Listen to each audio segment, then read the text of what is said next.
فقدموا بين يدي نجواكم صدقة ذلك خير لكم وأطهر.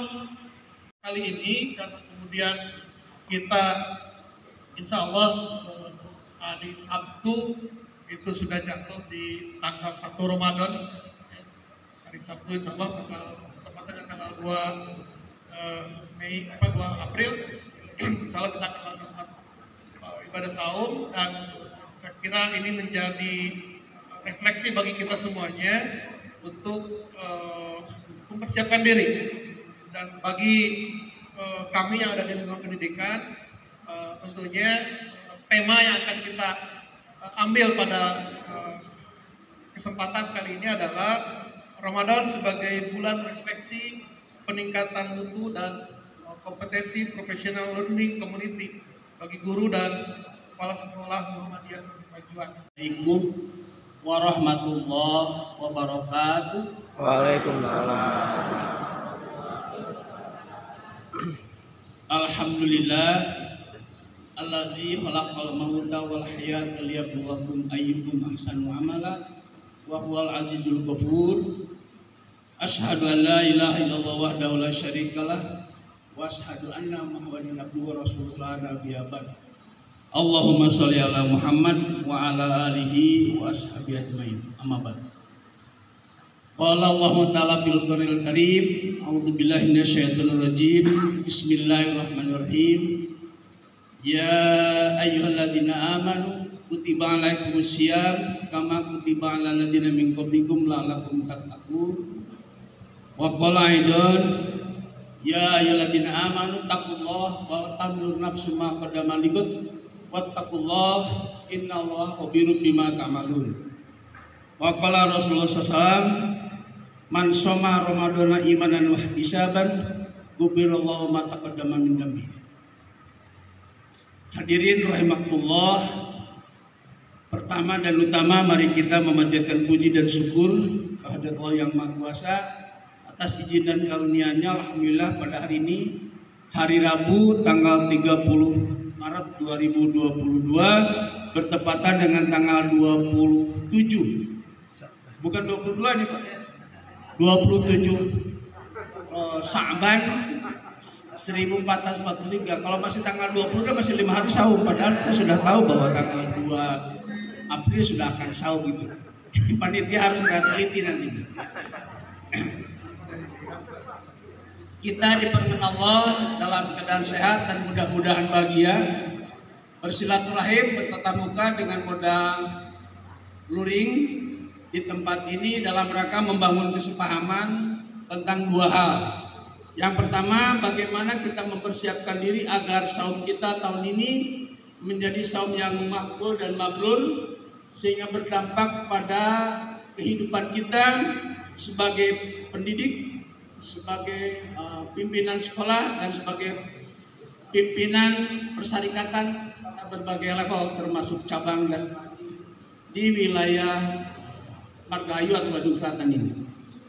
Yang kedua, kita membangun kesepahaman tentang bagaimana upaya kita meningkatkan kompetensi dan kinerja diri kita sebagai tenaga pendidik di perguruan Muhammadiyah Bandung Selatan, sehingga suatu saat semua orang yang ada di sekitar ini ketika mau menyekolahkan anaknya memilih perguruan Muhammadiyah, baik SD-nya, SMP-nya maupun SMA-nya, karena ada trust, ada kepercayaan dari masyarakat sekitar sini. Tapi itu tidak bisa tiba-tiba datang, harus diusahakan. Nah, mudah-mudahan hari ini kita mencoba ke sana. Salawat dan salam tentu saja kita mohonkan agar dilimpahkan pada Nabiullah Muhammad SAW, keluarganya, sahabatnya, dan kita semua yang patuh dan taatnya pada beliau. Dan apalagi kita sekarang sudah beriktibar berkiprah mengabdi dalam sebuah persyarikatan yang bernama Muhammadiyah. Muhammadiyah itu pengikut setia Muhammad Sallallahu Alaihi Wasallam dalam berbagai kehidupan organisasi, kehidupan bermasyarakat, kehidupan berusaha, beramal, dunia dan akhirat. Sehingga kalau ada kita ini semua sudah jadi warga Muhammadiyah, maka harus ada keyakinan dalam diri kita untuk setia, untuk patuh, membaiat diri bahwa saya akan hidup. Sebab orang yang berbaiat diri untuk mengikuti dan mencontoh Rasulullah, insya Allah selamat dunia akhirat.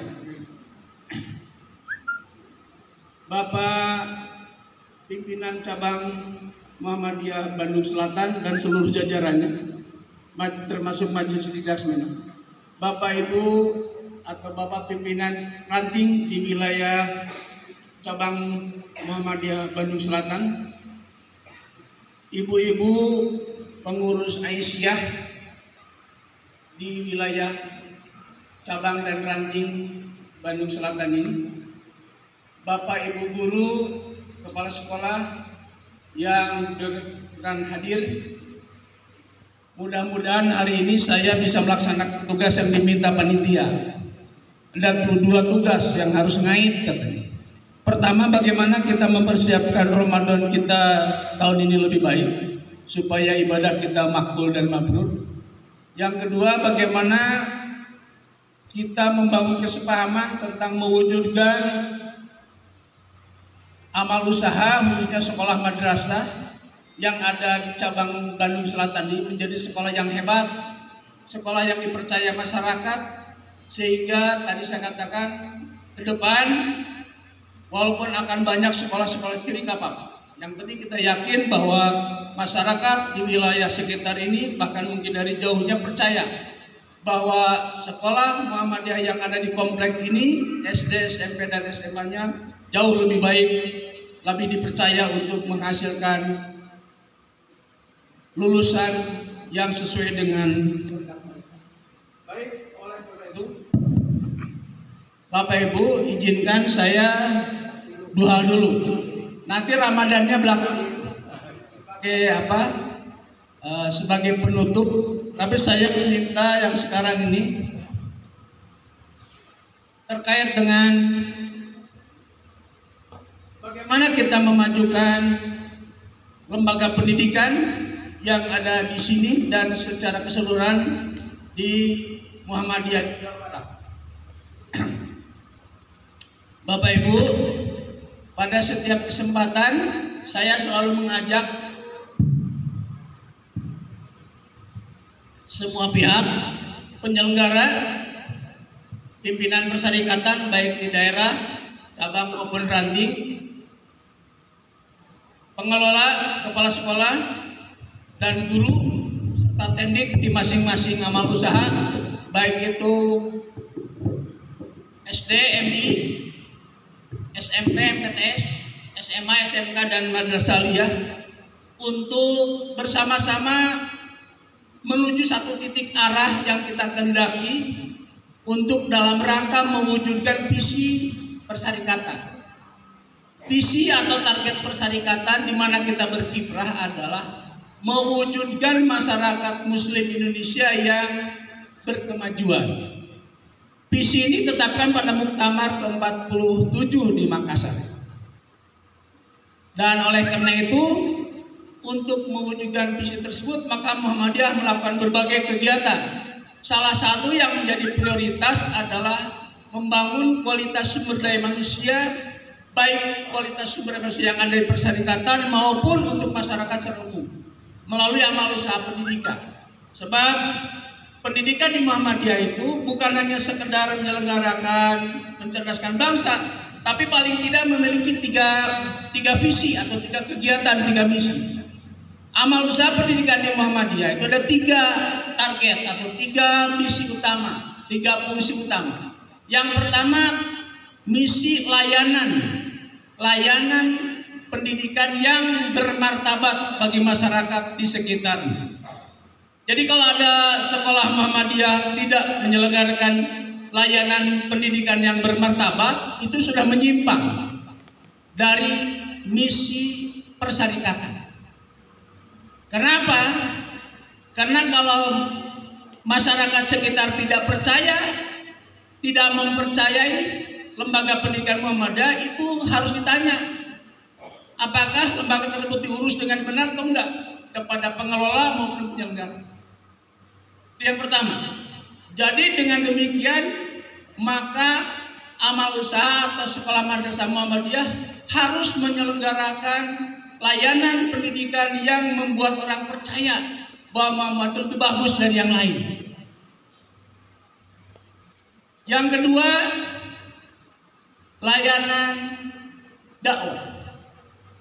Jadi sekolah Muhammadiyah bukan hanya sekedar melayani masyarakat agar anaknya lebih bagus, tapi sekaligus mengajak mereka untuk berkiprah dalam posisi mereka masing-masing agar turut serta memuliakan ajaran Islam dalam konteks kehidupan masyarakat sehari-hari, sehingga terwujud masyarakat Muslim Indonesia yang berkemajuan tadi. Ditambah sekarang dengan mencerahkan dan mengajak orang lain supaya memiliki pemikiran yang sama. Itu layanan dakwah.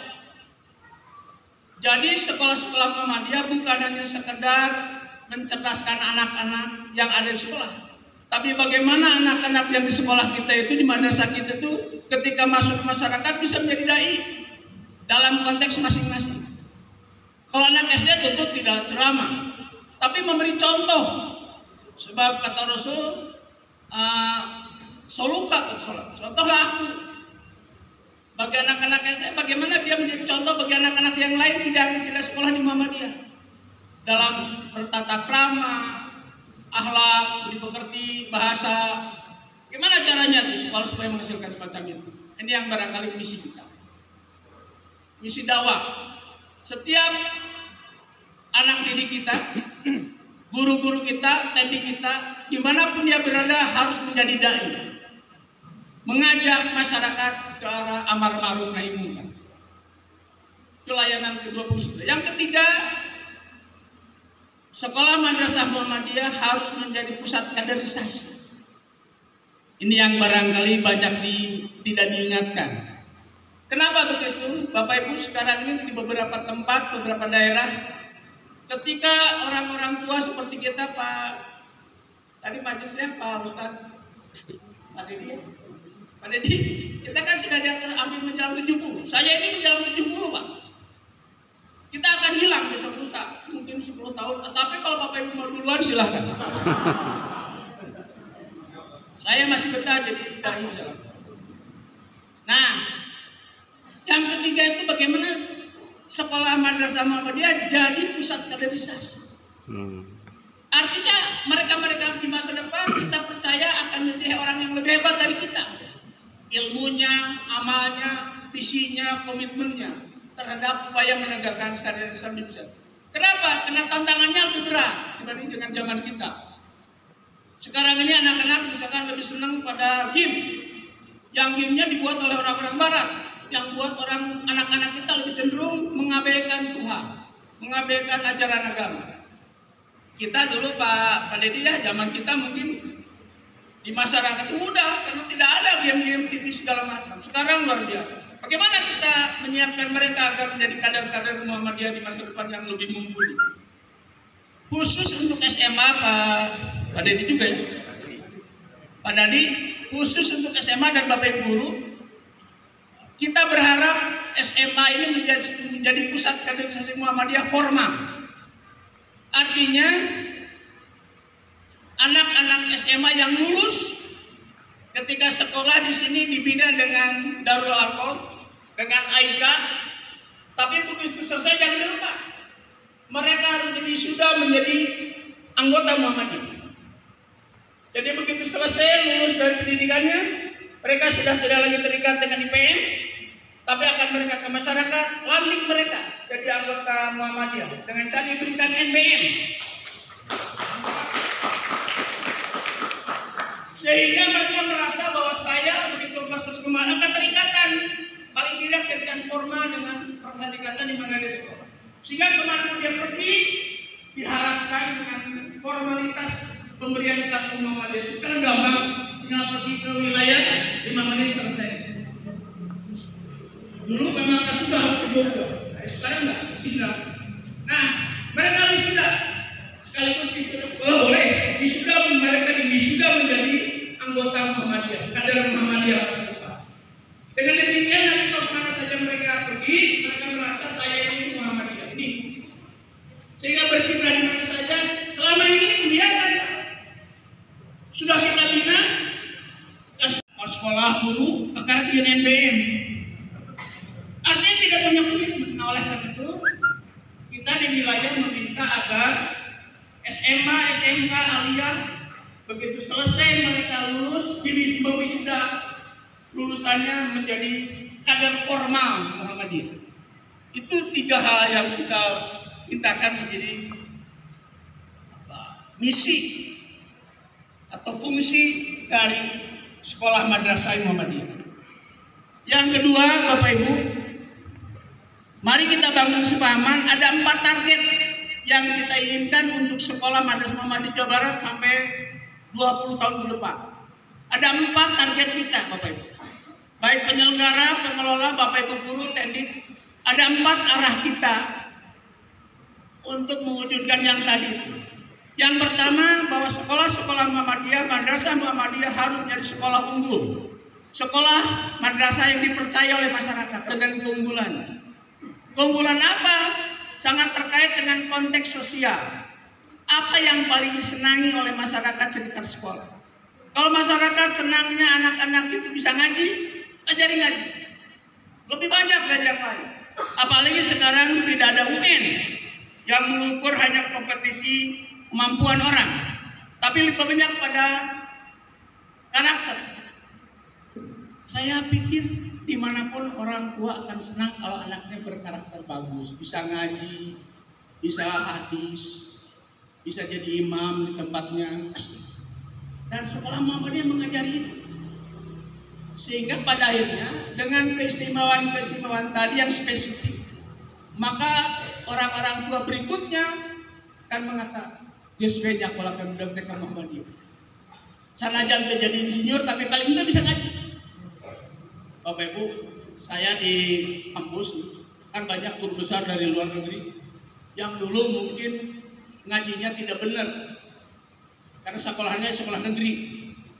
Sanajan diajar agama kan 2 jam, tapi saya tambah anak, kecuali mereka yang ngaji di rumah. Nah, sekarang ketika menjelang tua dan pensiun, kalau ngobrol, iya ya, saya sudah ahli fisika, ahli kimia, ahli manajemen, ahli organisasi. Pasca masyarakat geus pensiun teu laku. Nu laku teh lamun bisa jadi imam, bisa ngaji, tadarus bersama. Enak. Saya sedih sekarang. Saya pikir, ini barangkali yang harus kita tanamkan pada anak-anak kita. Bahwa ternyata pada akhir hayat, jadi apapun, kalau mau mendapat pengakuan masyarakat, kamu bisa ngaji. Kocek para santri mah bisa ngaji, hiji jeung hiji 2 bisa ngaji, bisa ngadoa. 2 jeung 2 4 bisa ngadoa, tentu menang berkah. Jeung 4 jeung 4 8 menang berkah tak lebih loba. Bapak Ibu, ketika teman-teman yang tadi dari Pemda segala macam kumpul, Paudin ngajina di mana? Gini kita bisa jadi macam tebararisa kan barang itu. Saya bilang saya tidak sekolah di Muhammadiyah tapi pernah kuliah di Universitas Astrologi. Terang tuh Universitas Astrologi. Ngaliwat. Diajar ngaliwat. Jadi SL saya di Universitas Astrologi dulu di PGA. Itu yang jadi bekal saya sekarang, bisa ngaji. Sebab sekolah selanjutnya saya kan negeri orang di negara Yahudi, kajian ngaji Yahudi itu. Nah, jadi Bapak Ibu, keunggulan itu coba kita ambil. Jangan sampai diambil oleh teman-teman kita yang dari kelompok PKS dengan sekolah IT. Sebab itu keinginan masyarakat. Ditangkap dengan apa? Sekolah IT, SD IT, SMP IT, SMA IT, SMK IT. Targetnya apa? Hanya bisa baca Quran, hafid Quran. Tidak banyak, Pak. Tidak banyak, tidak ada yang 30 juz. 5 juz, 10 juz. Tapi itu ditangkap sebagai keistimewaan dari tadi SMP ITS. Ditangkap peluangnya. Oleh karena itu berbondong-bondong. Saya bilang kenapa tidak sekolah Muhammadiyah yang menangkap dia? Pakailah SMA Muhammadiyah IT boleh. SD Mutu IT. Supaya masyarakat yang luas melihat. Dan sekarang Bapak Ibu, di mana-mana di seluruh Indonesia yang dikembangkan oleh teman-teman dari PKS tadi, bermunculan sekolah pakai label IT dan lakunya luar biasa. Karena masyarakat bagaimanapun sangat senang kalau anaknya bisa baca Quran. Nah, ini kan pekerjaan kita ya. Nah, di sekitar ini mungkin baca Quran sudah tidak lagi aneh. Tapi kalau hafid Quran, lulus SD, kalau 3 juz atau 4 juz atau 6 juz, syukur-syukur diwisuda pada tidak usah pakai ujian naik kelas. Sebab sekarang di sistem pendidikan kita tidak ada ujian nasional, yang ada adalah AKM, analisis kompetisi minimum, yang tergantung pada sekolah. Diukur supaya itu keterampilan. Kalau dulu kan negara yang mengukur hanya pengetahuan saja, keterampilan dan sikapnya terasa sekolah. Tapi pengetahuan itu mengalahkan semua aspek. Sekarang nggak serahkan pada sekolah. Silakan sekolah. Coba Bapak tiap tahun di sini meluluskan SD misalkan 100 wisuda, undang ke orang tua masyarakat atau tokoh-tokoh sekolah Muhammadiyah melahirkan lulusan, dicek tuh apa tidak kebanggaan. Dampaknya apa? Saya akan kalau gitu menyekolahkan anak saya ke SD Muhammadiyah, ke SMP Muhammadiyah dan seterusnya. Gitu. Karena kita target menjadi sekolah yang bermutu. Yang bermutu itu artinya dipercaya oleh masyarakat bahwa anak-anaknya akan lebih baik kalau disekolahkan di sekolah tersebut. Mutunya apa? Boleh akademik, boleh non akademik. Salah satunya tadi yang sekarang jadi pikir. Jadi Bapak Ibu, Bapak Ranting cabang, target kita ke sana. Bagaimana menjadikan sekolah Muhammadiyah sekolah yang dipercaya, unggul, menjadi pilihan pertama dari masyarakat ketika menyekolahkan anaknya. Saya pikir tidak ada orang tua yang tidak sayang anak. Pak, banyaknya orang tidak mampu, urusan biaya belakangan. Nanti saya carikan formulanya. Saya berikan formulanya pada bapak-bapak penyelenggara. Yang kedua, keberlangsungan, kebermutuan sekolah madrasah tidak akan tumbuh dan sustainable, berkelanjutan kalau guru dan tekniknya tidak dipelihara. Kita kemarin mengalami satu kejutan, shock di dalam kepegawaian, karena banyak guru-guru kita yang menghitung kesejahteraan dari sisi finansial. Dan kita tahu seperti Pak Dede bilang kan, kita tuh pakai UMM ukurannya, bukan UMR atau UMK ya. Karena kalau pakai UMK kita tidak mampu, kita UMM. Tapi UMM Muhammadiyah bukan hanya uang, ketenangan hidup, kekeluargaan, kebahagiaan bersama-sama, itu yang dibina, bukan hanya uang. Memang uang perlu, tapi Muhammadiyah belum bisa menjadikan seperti yang lain. Maka mereka ikut beramal ikut P3K.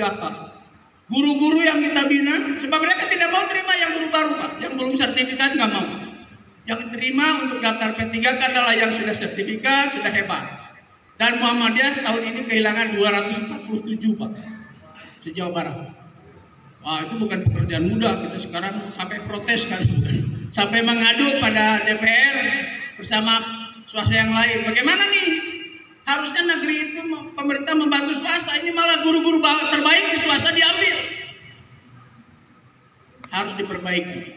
Mereka berjanji akan memperbaiki sistem penerimaan P3K untuk masa-masa yang akan datang. 247 Pak, bukan hanya guru tapi juga kepala sekolah sudah kita bina, karena memang tadi ukurannya mencari kesejahteraan, ya kita juga tidak bisa apa-apa kalau ukurannya kesejahteraan dalam bentuk uang. Walaupun Bapak Ibu diketahui sekarang, tolong sampaikan bahwa P3K itu beda dengan PNS. P3K itu guru kontrak yang dievaluasi tiap tahun. Kalau tidak berprestasi di off, tidak dihitung masa depannya. Kalau PNS kan dihitung masa depannya dengan pensiun. P3K enggak, Pak. Yang ketiga yang bayarnya pemerintah daerah. Bukan pusat, Pak, pemerintah daerah. SK-nya juga SK gubernur. Jadi oleh karena itu, teman-teman yang P3K selamat berkiprah di sana.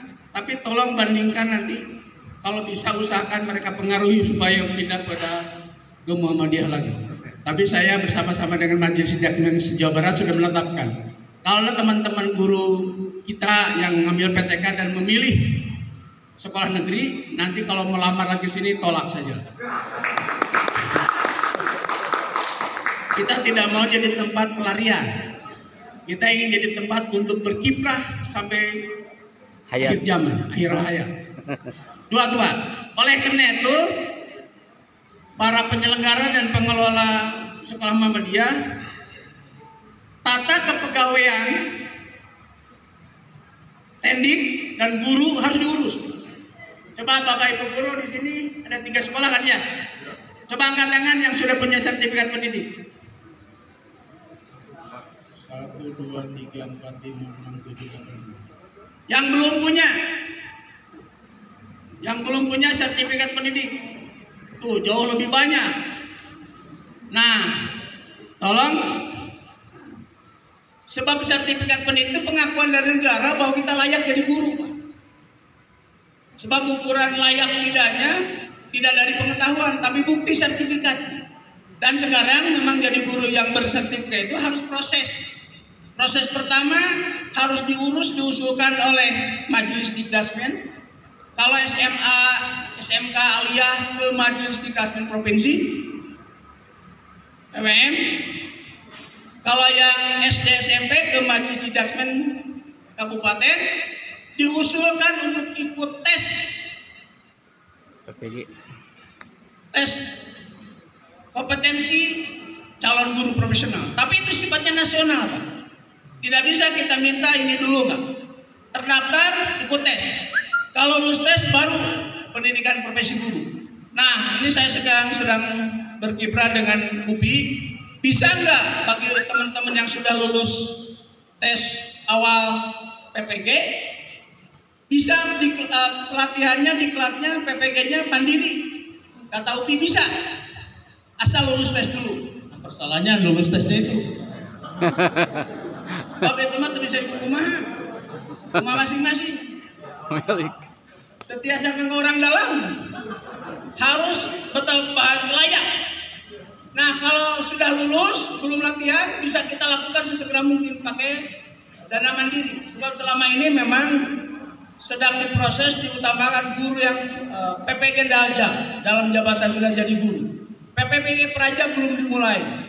Memang kalau PPG Praja itu adalah lulusan pres sebelumnya guru, itu dananya dana mandiri seperti kuliah tambah 1 tahun. Nah, ini yang barangkali tolong tadi upayakan paling tidaklah minimum 80% dari guru yang ada di sekolah kita harus bersertifikat.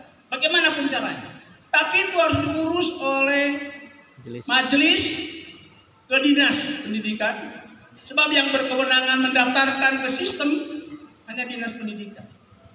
Gitu ya. Setelah itu sudah difasilitasi. Tinggal Bapak Ibu gurunya mengikuti lamun hayang tes lulus tekan sok sur. Di toko-toko sur enak. Panduan agar mudah lulus tes PPG. Ada dibaca.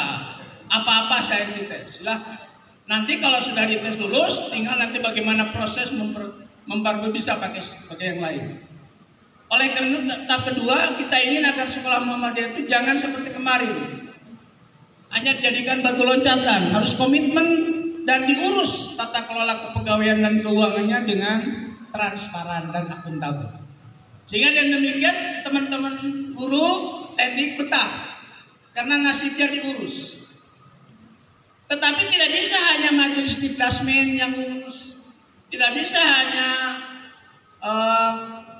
sekolah yang urus. Bapak Ibu juga harus ngurus diri. Ini nasib saya harus benar nih. Sebab kata Allah di surat Ar-Rum 11 kan gitu. Innallaha la yughayyiru ma biqaumin hatta yughayyiru ma bi anfusihim.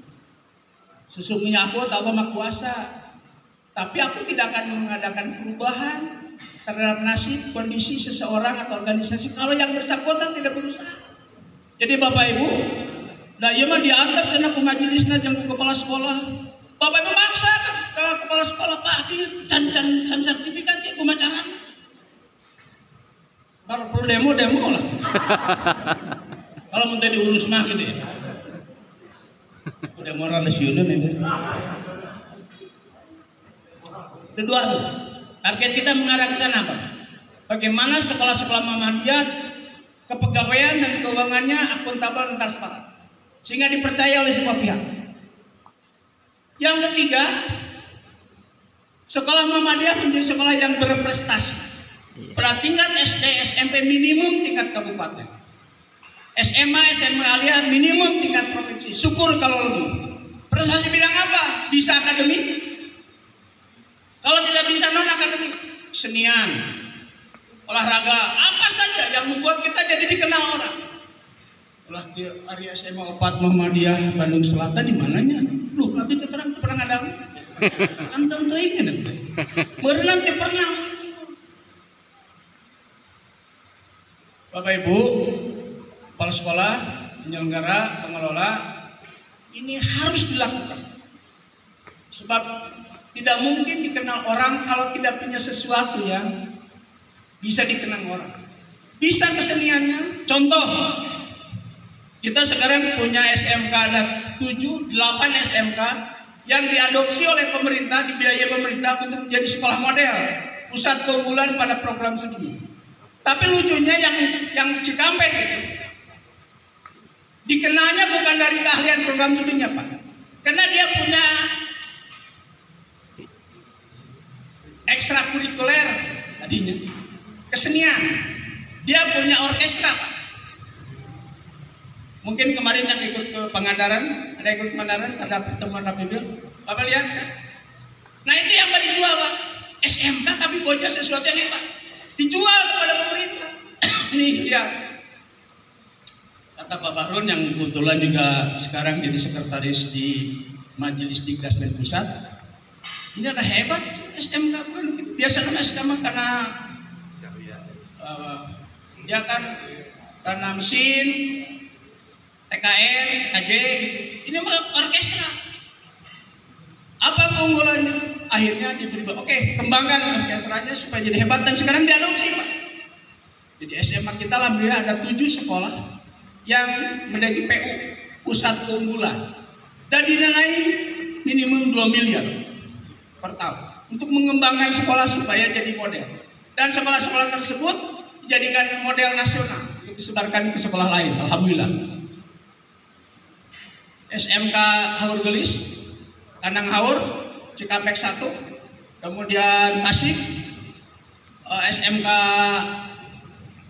Cileji, kemudian Lemah Abang dan Kuningan. 7 SMK kita terpilih oleh pemerintah karena tadi punya keunggulan, punya prestasi. Jadi kita tolong di Bandung Selatan untuk SMA minimum provinsi Pak harus ada apa saja.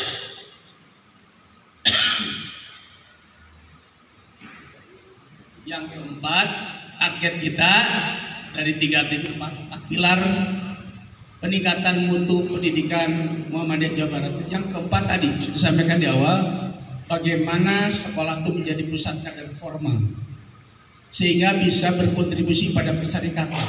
Sebab selama ini kita meluluskan puluhan ribu lulusan SMA, SMK Aliyah, tapi kita kesulitan mencari kader dan kita tidak bisa mendeteksi di mana mereka. Tapi mulai tahun depan, bulan Juni ini, ketika mereka luluskan, harus semua kepala sekolah ketika dilantik jadi kepala sekolah harus sanggup menjadikan lulusannya kader Muhammadiyah formal dengan cara MBM. Dan itu semua dipahami oleh para penyelenggara, dan dengan cara demikian maka kita mulai tahun ini akan dapat bantuan atau kontribusi dari amal usaha terhadap persyarikatan dengan menghasilkan kader-kader yang ber-NBM resmi. Nah dengan cara demikian mungkin ke depan akan bagus. Sekalian itu pengantar saja, pengantar untuk target Muhammadiyah. Sekarang bagaimana kita bisa sukses khususnya untuk Bapak Ibu guru, kesuksesan yang 4 tadi tidak mungkin dilepaskan karena Bapak Ibu guru dan kepala sekolah kunci utama. Nah, tayangan ini saya tidak siapkan hanya untuk next. Kita punya data yang akurat tentang kebutuhan dan kapasitas para siswa kita. Apa kebutuhannya? Mereka itu menjadi apa? Cita-cita seperti apa? Dan itu tidak bisa kita deteksi kecuali dengan bantuan psikolog. Jadi Bapak Ibu kepala sekolah wayahna kalau ingin membuat program kurikulum merdeka di sekolah harus ada data apa kapasitas dan kebutuhan siswa-siswa kita di sekolah kita. Sekali lagi supaya dipercaya harus dengan bantuan psikolog. Tidak bisa oleh kita sebab kita bukan psikolog, tidak bisa dikira-kira. Yang kedua, kita harus punya data pendukung sarana dan pembiayaan. Ini barangkali salah satu kelemahan kita ya, kekurangan. Tapi bukan berarti tidak bisa diselesaikan. Bagaimana dukungan fasilitas, dukungan pembiayaan yang dibutuhkan di sekolah. Sebab kalau ada 200 siswa, SD berapa? SD berapa kepala SD?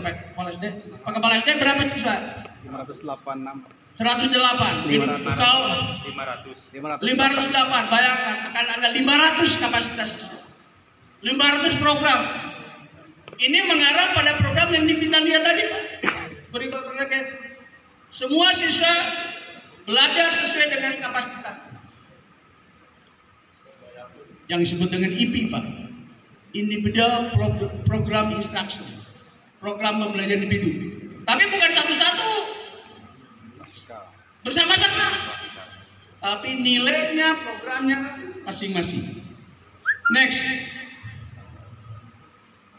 Nah, kenapa guru yang jadi kunci? Kenapa kepala sekolah jadi kunci? Ini Pak lihat, next please.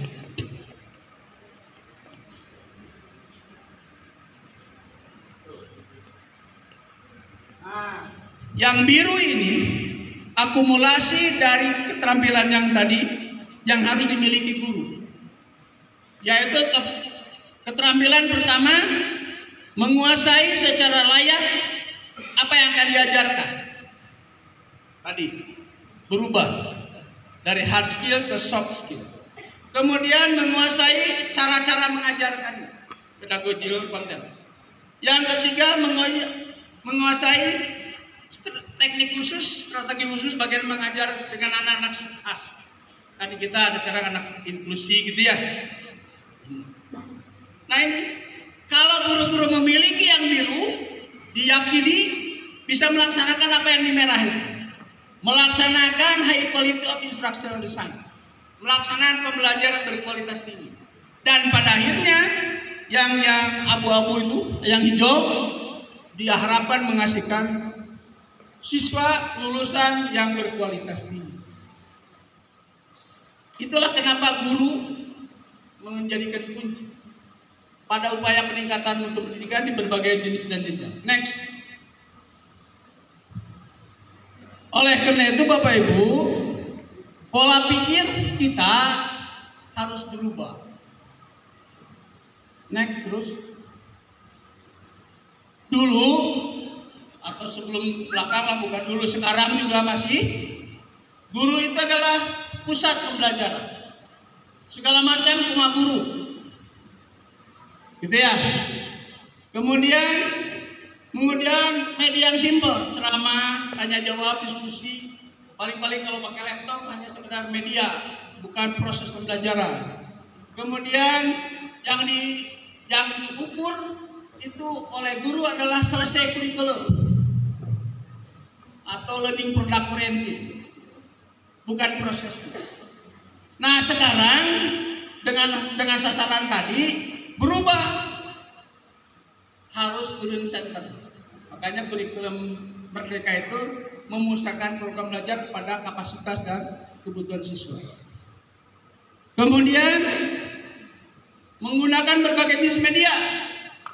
Guru bukanlah sumber belajar sekarang, bukan satu-satunya sumber belajar, tapi dia manajer pembelajaran. Sebab sumber belajar banyak, ada di Google, macam-macam. Kemudian, nah, subjeknya integrated. Tadi saya dengarkan dari Pak sekolah bahwa di sekolah ini antara satu pelajaran dua pelajaran tidak ada sekat-sekat yang tajam, tapi sudah menyatu membangun masyarakat, membangun lulusan yang integrated berpikir. Bagus itu. Dan terakhir yang diukur adalah learning prosesnya dan learning product. Next. Nah, ini peran guru juga berubah. Kalau dulu dia super power, maka sekarang fasilitator belajar, manajer belajar, kolaboratif decision making. Dengan siapa? Dengan kepala sekolah, dengan sesama guru, dengan siswa dan orang tua. Harus ada kesesuaian. Kemudian ada learner researcher. Guru juga harus menjadi pembelajar dan peneliti. Siapa di sini yang sudah menjadi peneliti dan menuliskan, memproduk penelitiannya di artikel? Ada nggak? Belum ya? Mau nggak? Mau. Bagaimana membuat artikel yang bagus? Kemudian terakhir, ya evaluator learning process dan learning product. Ini tuntutan sekarang di era revolusi industri, di era sekolah berkemajuan. Kalau guru-guru punya idealnya, maka yakin sekolahnya akan menjadi sekolah berkemajuan. Next, ini Indonesia khas.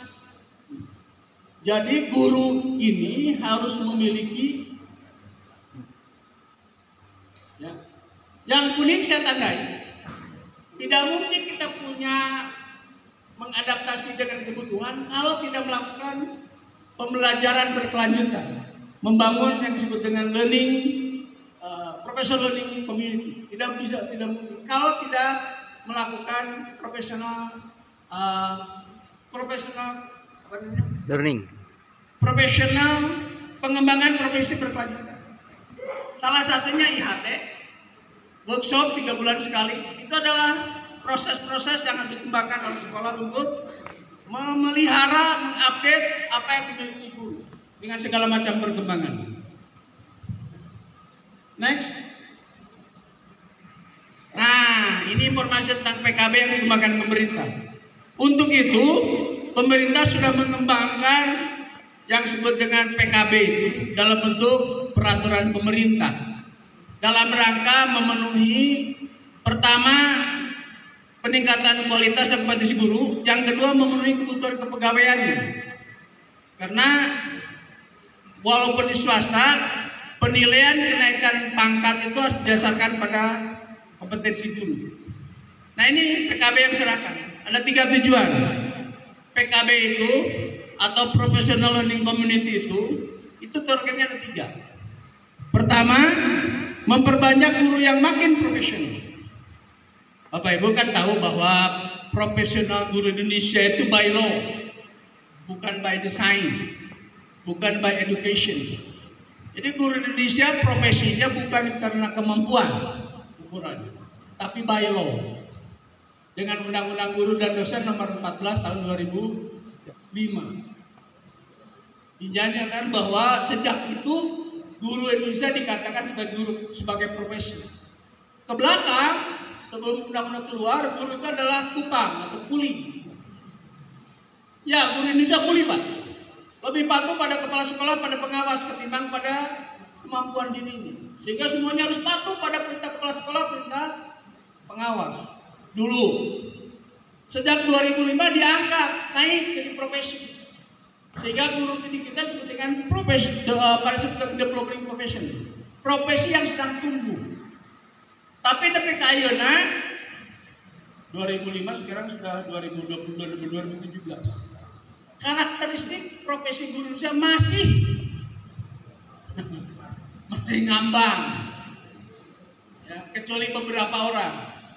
Di negeri orang tahun 95, Bapak Ibu, saya ketika sekolah S3 tahun 95 di Ohio, Pada saat itu di Amerika atau di Ohio khususnya, syarat guru itu harus S2.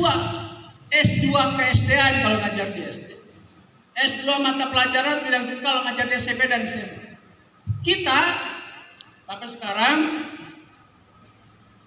dapat pelatihan guru dulu pakai profesi dengan pelatihan 9 hari.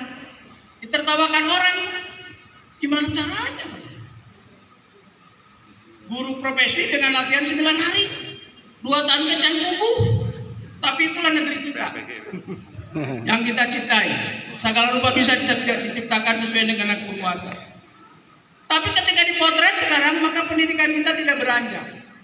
Karena guruna kapaksa, kecuali yang rajin ikut PKB tadi. Ya, maka kita memperbanyak. Yang kedua, memfasilitasi pemenuhan unsur penilaian pada kepegawaian.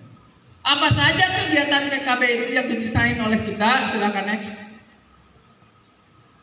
Nah, ada 3 Pak. Pertama, pengembangan diri. Mau sekolah lagi silahkan. Ikut diklat-diklat silahkan. Baik diselenggarakan oleh organisasi maupun oleh Kemendikbud atau Kemenang. Ya, silahkan. Diklat, workshop, apa saja itu pengembangan diri. Tapi harus ada bukti supaya bisa digunakan untuk kepentingan kepegawaian. Tapi pengembangan dirinya harus sesuai dengan pekerjaan.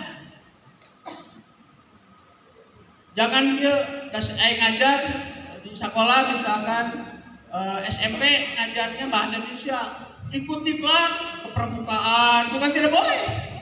Tapi tidak ngait dengan pekerjaan pokok. Sehingga tidak meningkatkan kualifikasi keilmuan. Atau PKK dan muaya cina dipelatih ke PKK. Diusahakan Bapak Ibu kalau ikut diklat untuk pengembangan diri yang sesuai dengan pekerjaan kita, sehingga ilmu kita, kompetensi kita bertambah sesuai dengan yang terbaru. Kemudian kedua, publikasi ilmiah tadi. Bagian akhir, Bapak Ibu guru itu harus melakukan riset.